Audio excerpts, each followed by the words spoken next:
Fotografia e telegrafia do pensamento.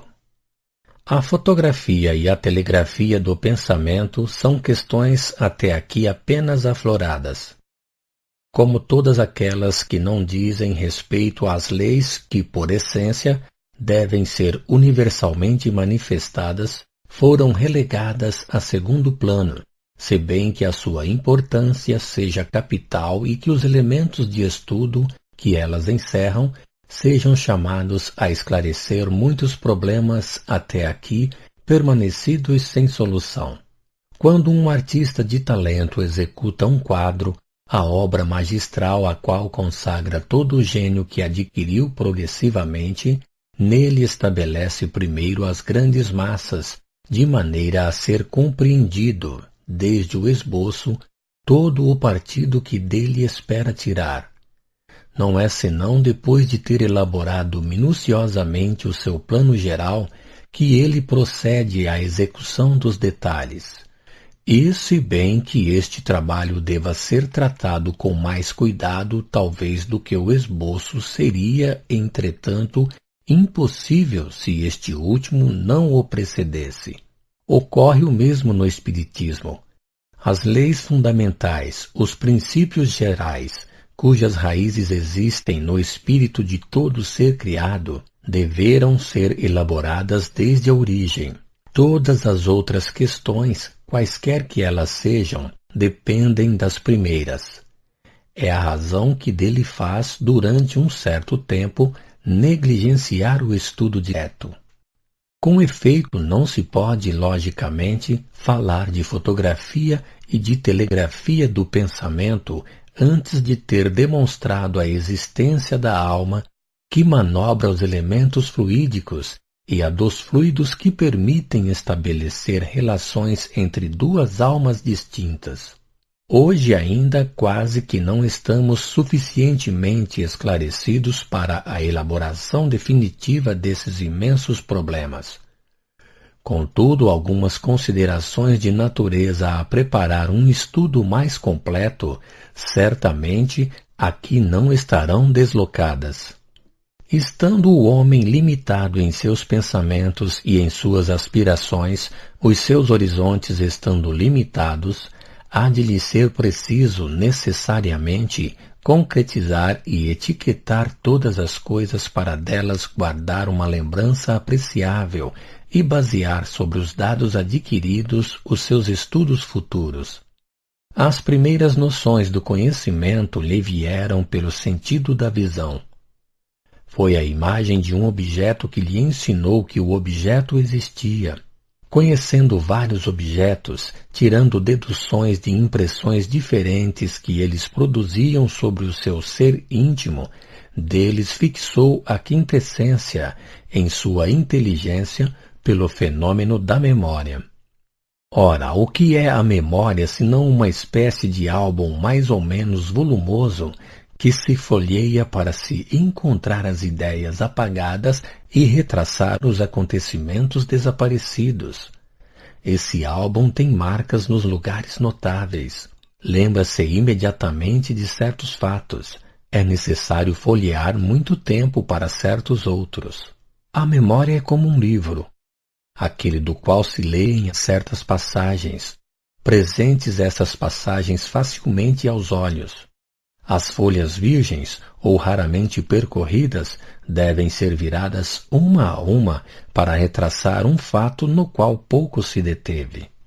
Quando o espírito encarnado se lembra, a sua memória lhe apresenta, de alguma sorte, a fotografia do fato que ele procura.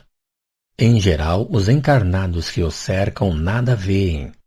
O álbum está num lugar inacessível à sua visão, mas os espíritos veem e folheiam conosco. Em certas circunstâncias, eles podem mesmo, de propósito, ajudar a nossa procura ou perturbá-la.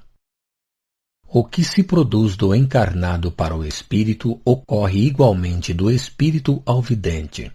Quando se evoca a lembrança de certos fatos na existência de um espírito, a fotografia desses fatos se apresenta a ele, e o vidente, cuja situação espiritual é análoga à do espírito livre, vê como ele e vê mesmo em certas circunstâncias o que o espírito não vê por si mesmo. Do mesmo modo que um desencarnado pode folhear na memória de um encarnado, sem que este disso tenha consciência, e lembrar-lhe os fatos esquecidos há muito tempo. Quanto aos pensamentos abstratos, por isso mesmo que eles existem, tomam um corpo para impressionar o cérebro. Devem agir naturalmente sobre ele, burilarem-se de alguma sorte. Nesse caso ainda, como no primeiro, a semelhança entre os fatos que existem na Terra e no espaço parece perfeita. O fenômeno da fotografia do pensamento, tendo já sido o objeto de algumas reflexões na revista, para maior clareza, reproduziremos algumas passagens do artigo onde esse assunto foi tratado e que completamos em novas notas. Sendo os fluidos o veículo do pensamento, este age sobre os fluidos como o som age sobre o ar. Carregam o pensamento como o ar nos traz o som. Pode-se, pois, dizer com toda a verdade que há nos fluidos ondas e raios de pensamentos que se cruzam sem se confundirem, como há no ar ondas e raios sonoros. Há mais, o pensamento, criando imagens fluídicas, se reflete no envoltório perispiritual como numa chapa de vidro, ou ainda como essas imagens de objetos terrestres que se refletem no vapor do ar. Aí toma um corpo e se fotografa de alguma sorte. Que um homem, por exemplo, tenha a ideia de matar um outro, por impassível que seja o seu corpo material, o seu corpo fluídico é colocado em ação pelo pensamento, do qual reproduz todas as nuances. Ele executa fluidicamente o gesto, o ato que desejou realizar. O seu pensamento cria a imagem da vítima, e a cena inteira se pinta como num quadro, tal como está em seu espírito. É assim que os movimentos mais secretos da alma repercutem no seu envoltório fluídico, que uma alma pode ler numa outra alma, como num livro, e ver o que não é perceptível para os olhos do corpo. Os olhos do corpo veem as impressões interiores que se refletem sobre os traços do rosto, a cólera, a alegria, a tristeza. Mas a alma vê sobre os traços da alma os pensamentos que não se traduzem por fora. Contudo, se vendo a intenção, a alma pode pressentir o cumprimento de um ato que lhe será a consequência. Não pode, entretanto, determinar o momento em que ocorrerá, porque circunstâncias ulteriores poderão modificar os planos suspensos e mudar as disposições. Ela não pode ver o que ainda não está no pensamento. O que ela vê é a preocupação do momento ou habitual do indivíduo, seus desejos, seus projetos, suas intenções boas ou más. Daí os erros nas previsões de certos videntes. Quando um acontecimento está subordinado ao livre-arbítrio de um homem, eles não podem senão pressentir segundo o pensamento que veem, mas não afirmarem que ocorrerá de tal maneira e em tal momento. A maior ou menor exatidão nas previsões depende, além disso, da extensão e da clareza da visão psíquica. Em certos indivíduos, espíritos ou encarnados, é limitada a um ponto ou difusa, ao passo que em outros ela é clara e abarca o conjunto dos pensamentos e das vontades que devem concorrer para a realização de um fato. Mas, acima de tudo, há sempre a vontade superior que pode, em sua sabedoria, permitir uma revelação ou impedi-la. Neste último caso, um véu impenetrável é lançado sobre a visão psíquica, mas perspicaz. Vede em A Gênese, o capítulo da presciência. A teoria das criações fluídicas e, por consequência, da fotografia do pensamento é uma conquista do espiritismo moderno e pode ser, doravante, considerada como adquirida em princípio, salvo as aplicações de detalhes que serão o resultado da observação.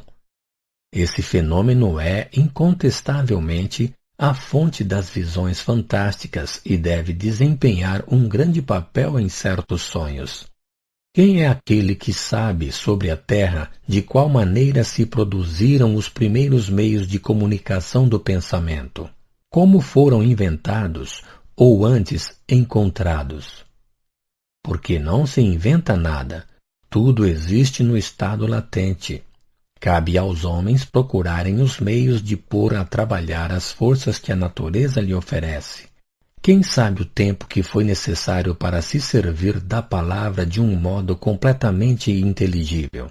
O primeiro que soltou um grito inarticulado tinha bem uma certa consciência do que queria expressar, mas aqueles aos quais se dirigia, primeiramente não lhe compreenderam nada. Não foi senão por uma longa sequência de tempo que existiram as palavras convencionais, depois frases curtas, depois, enfim, discursos inteiros. Quantos milhares de anos não foram necessários para chegar-se ao ponto em que a humanidade se encontra hoje? Cada progresso no mundo da comunicação, de relação entre os homens, foi constantemente marcado por uma melhoria no estado social dos seres. À medida que as relações de indivíduo para indivíduo se tornam mais estreitas, mais regulares, sente-se a necessidade de um novo modo de linguagem mais rápido, mas capaz de pôr os homens em relação instantânea e universalmente uns com os outros. Porque o que ocorreu no mundo físico pela telegrafia elétrica não ocorreria no mundo moral, de encarnado a encarnado, pela telegrafia humana? Porque as relações ocultas que unem mais ou menos conscientemente os pensamentos dos homens e dos espíritos pela telegrafia espiritual não se generalizariam entre os homens de maneira consciente?